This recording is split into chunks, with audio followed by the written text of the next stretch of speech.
قال الله تبارك وتعالى في القرآن المجيد والفرقان الحميد. أعوذ بالله من الشيطان الرجيم. بسم الله الرحمن الرحيم.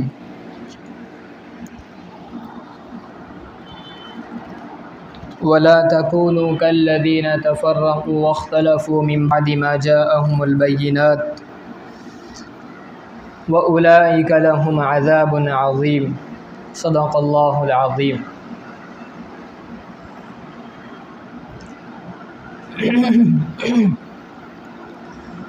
محترم بزرگوں، دوستوں، عزیز ساتھیوں، اللہ تبارک و تعالی قرآن کریم میں ارشاد فرماتے ہیں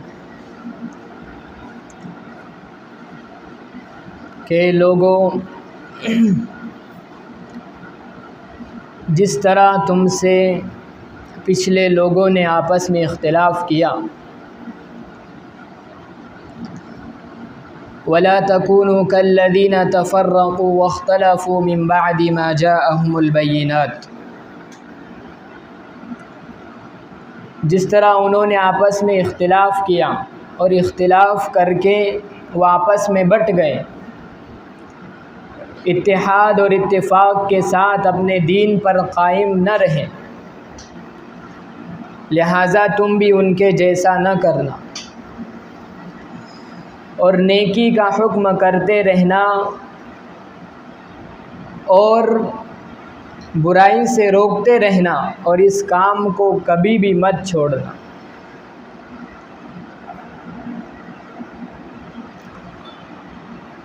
حدیث شریف میں آتا ہے کہ جب حضرت معاویہ بن سفیان رضی اللہ عنہ مکہ میں حج کرنے کے لیے تشریف لے گئے تو ظہر کی نماز کے بعد آپ کھڑے ہوئے اور لوگوں کو مخاطب کر کے ارشاد فرمایا، اے لوگوں سنو، رسول اللہ صلی اللہ علیہ وسلم نے ارشاد فرمایا کہ اہل کتاب یعنی یہود و نصارہ اپنے دین میں اختلاف کر کے وہ 72 گروہ اور 72 فرقے بن گئے آپس میں، اور میری اس امت کے 73 فرقے ہو جائیں گے، یعنی میری امت 73 فرقوں میں بٹ جائیں گی۔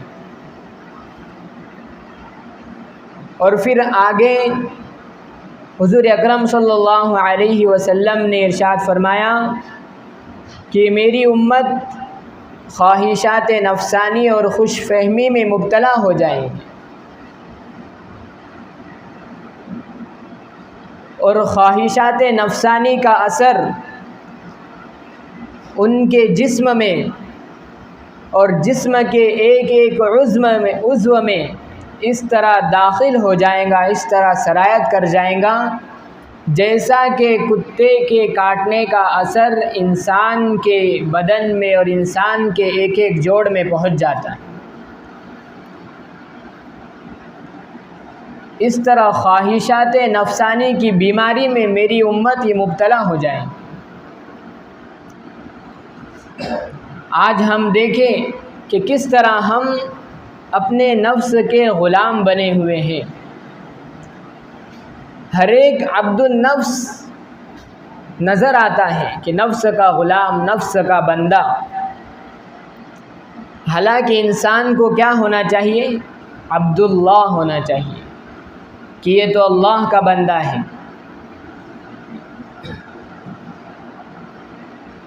شاعر کہتا ہے کہ دل میرا جس سے بہلتا کوئی ایسا نہ ملا، دل میرا جس سے بہلتا کوئی ایسا نہ ملا، بت کے بندے تو سب ملے کوئی رب کا بندہ نہ ملا۔ سب ہمارے سینے میں جو بت بیٹھا ہوا ہے، نفس ہے، سب اسی کے غلام آج نظر آتے ہیں۔ تو کتنی بڑی بات آپ صلی اللہ علیہ وسلم ارشاد فرما کر گئے ہیں کہ میری امت یہ خواہشات نفس میں اور خوش فہمی میں مبتلا ہو جائیں۔ پھر آگے آپ صلی اللہ علیہ وسلم نے فرمایا کہ اے عرب کے لوگوں، میں تمہارے پاس یہ دین، یہ مذہب لے کر آیا ہوں، بتلاؤ اگر تم ہی اس پر عمل نہیں کرو گے تو دوسرے لوگ تو اس سے بہت دور ہو جائیں گے۔ یعنی میں اللہ کا نبی بن کر تمہارے پاس ایمان اور مذہب اور یقین کی دولت لے کر آیا ہوں، اگر تم ہی میری بات نہیں مانو گے، میری شریعت پر عمل نہیں کرو گے تو دوسروں سے کیا اس کی توقع ہو سکتی ہے، کیا امید میں کروں؟ لہٰذا تم اگر میری شریعت پر عمل نہیں کریں گے تو دوسرے لوگ تو بہت دور ہو جائیں۔ پھر چوتھے بارے میں اللہ تبارک و تعالی آگے ارشاد فرماتے ہیں کہ یوم تبیض وجوہ وتسود وجوہ، کہ یاد کرو اس دن کو جس دن کچھ لوگوں کے چہرے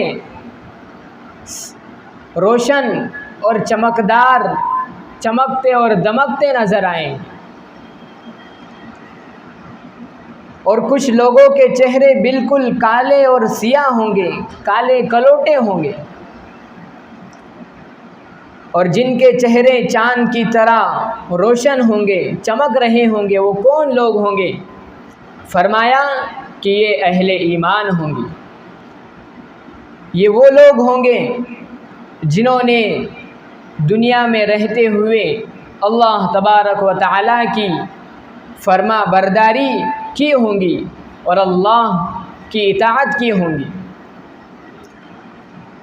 اللہ کے حکم کو مانا ہوگا، یہ اللہ کے فرما بردار متقی پرہیزگار بندے ہوں گے، اور یہ وہ لوگ ہوں گے جن کے عقائد درست ہوں گے۔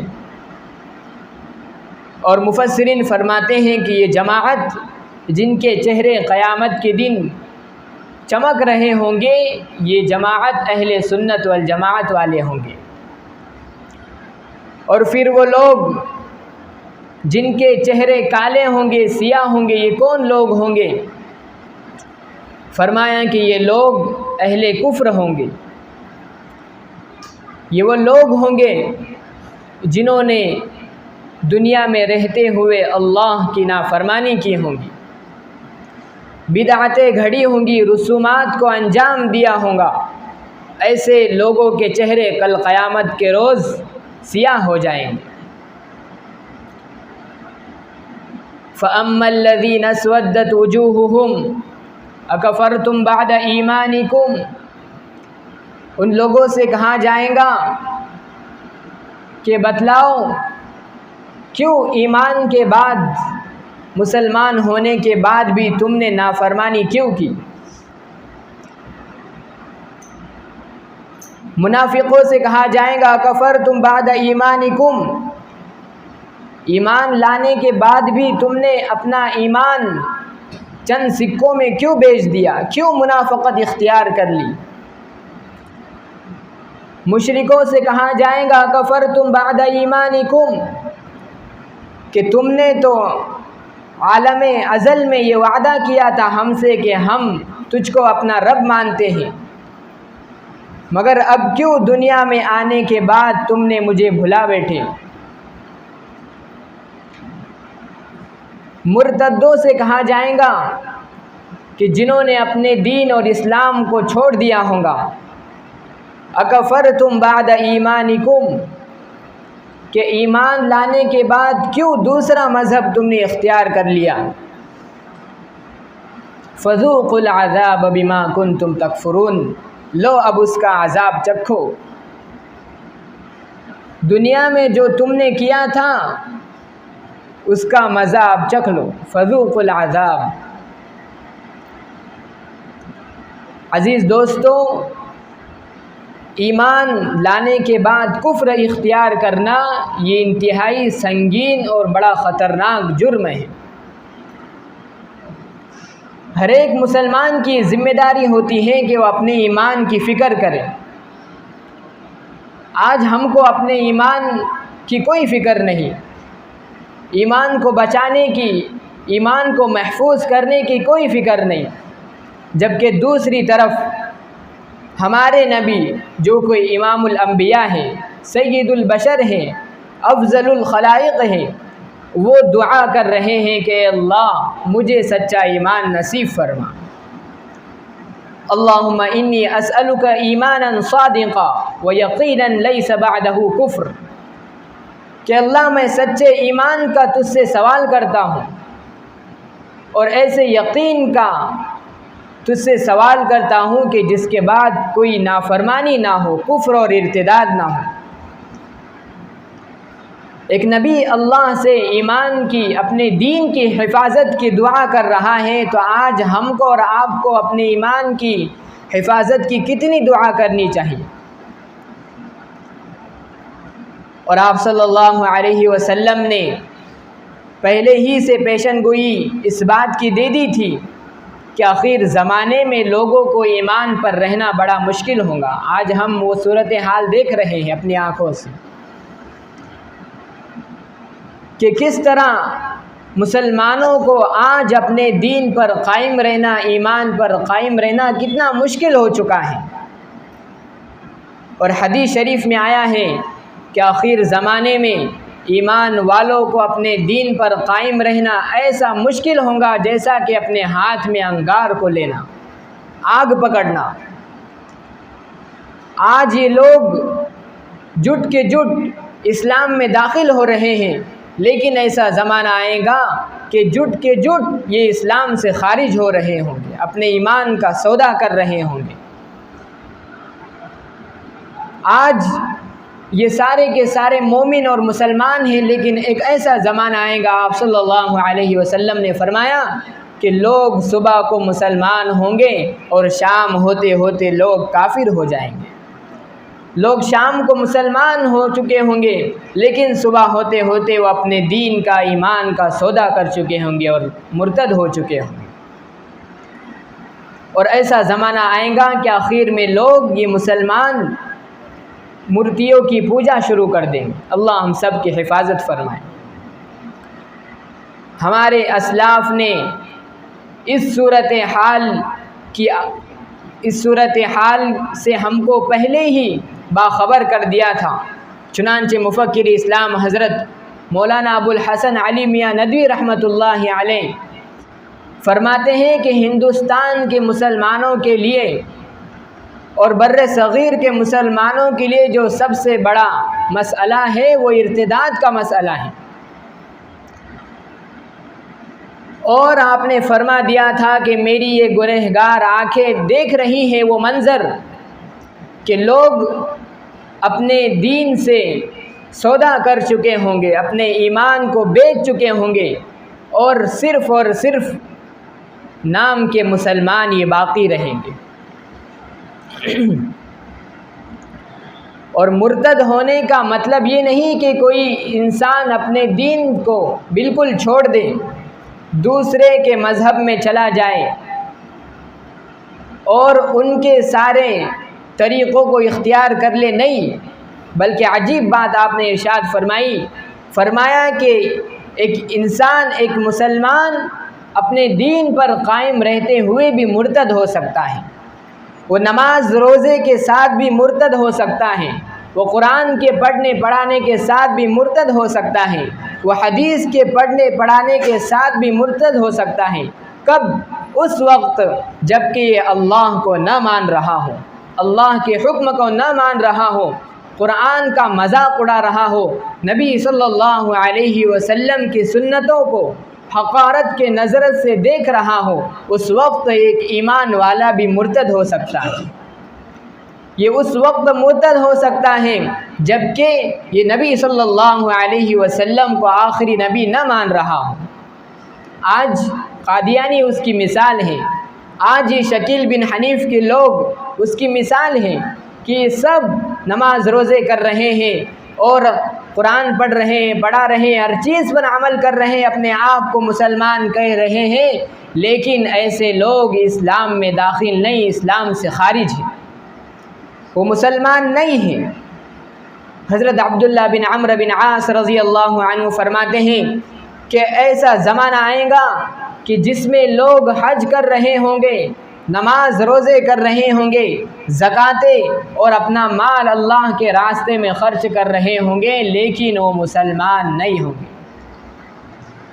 آج ہم سوچیں کہ یہ ارتداد کا مسئلہ کس حد تک عروج پر اور کتنا اوپر جا چکا ہے، اور کس طرح باطل محنت کر رہا ہے۔ عزیز دوستو، آج عالمی پیمانے پر یہ کوشش اور یہ سازشیں ہو رہی ہیں کہ کس طرح مسلمانوں سے ان کے دین کو چھین لیا جائے، اور ہر ایک اپنی پیروی، اپنا مذہب مسلمانوں کو اختیار کروانا چاہتا ہے۔ یہ مشرکین مسلمانوں کو مشرک بنانا چاہتے ہیں۔ یہ یہود و نصارہ اپنے مذہب کی پیروی مسلمانوں سے کرانا چاہتے ہیں، حالانکہ وہ کیا مسلمان بنیں گے؟ اور یہ میں نہیں کہہ رہا، بلکہ اللہ تبارک و تعالی ارشاد فرما رہے ہیں، چنانچہ فرمایا وَدُّوا لَوْ تَكْفُرُونَ كَمَا كَفَرُوا فَتَكُونُونَ سَوَاءً، کہ یہ لوگ چاہ رہے ہیں کہ ہم جیسے ہیں ویسے تم بھی بن جاؤ تاکہ دونوں برابر ہو جائیں۔ ہر ایک اپنا دین مسلمانوں کو پکڑوانا چاہتا ہے، لازم کروانا چاہتا ہے، لیکن ایک مسلمان کی طرف سے کیا جواب ہونا چاہیے؟ اللہ پاک اس کو ارشاد فرماتے ہیں کہ قُلْ إِنَّ هُدَى اللَّهِ هُوَ الْهُدَى، کہ اے نبی آپ کہو کہ اللہ تبارک و تعالیٰ کی طرف سے جو ہدایت آئی ہے وہی سیدھا راستہ اور سیدھا دین ہے۔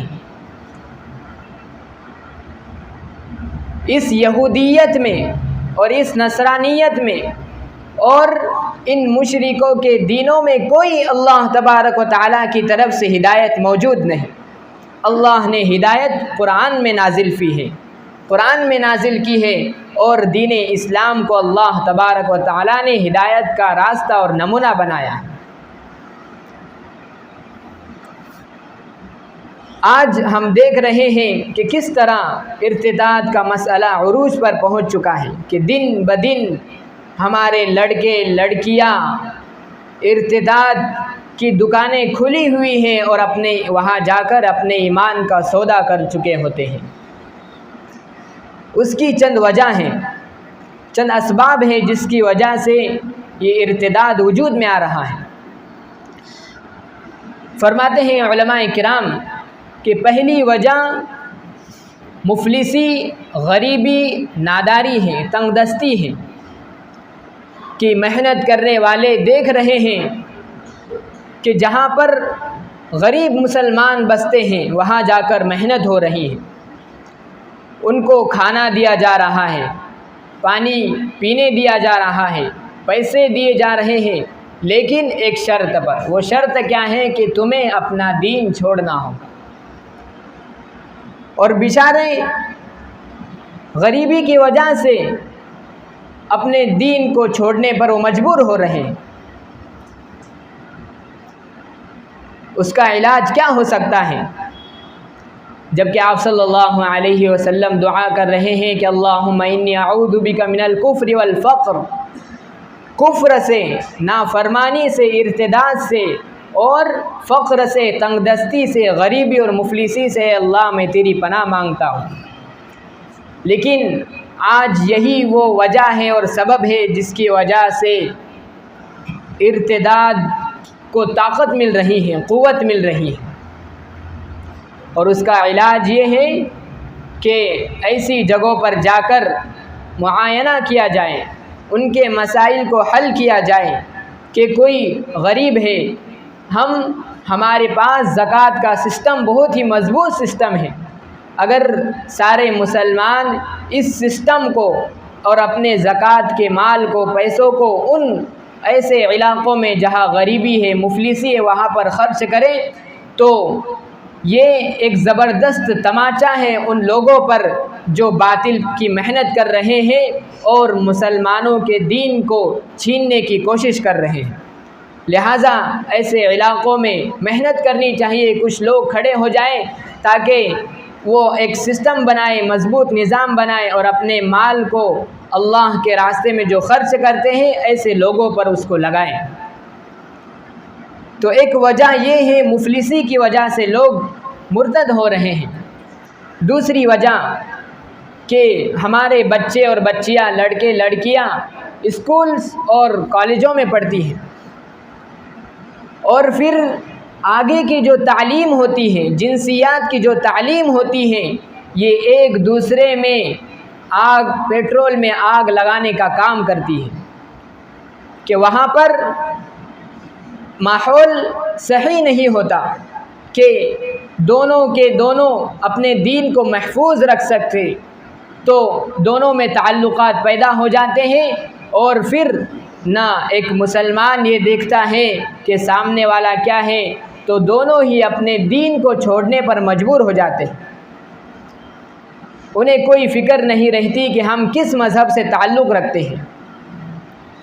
تو اس کا علاج یہ ہے کہ الحمدللہ ہمارے کئی علاقوں میں مسلم کالجز اور اسکولز ہیں، تو ہم اپنے بچوں کو وہاں پر تعلیم دلائیں اور ایسے اسکولز اور کالجز کا انتظام کرائے جہاں پر ان کا دین اور ایمان محفوظ رکھ سکے اور وہ ارتداد سے بچ سکے، کہ تعلیم بھی ہو اور وہ مسلمان بن کر بھی ڈگریاں حاصل کریں۔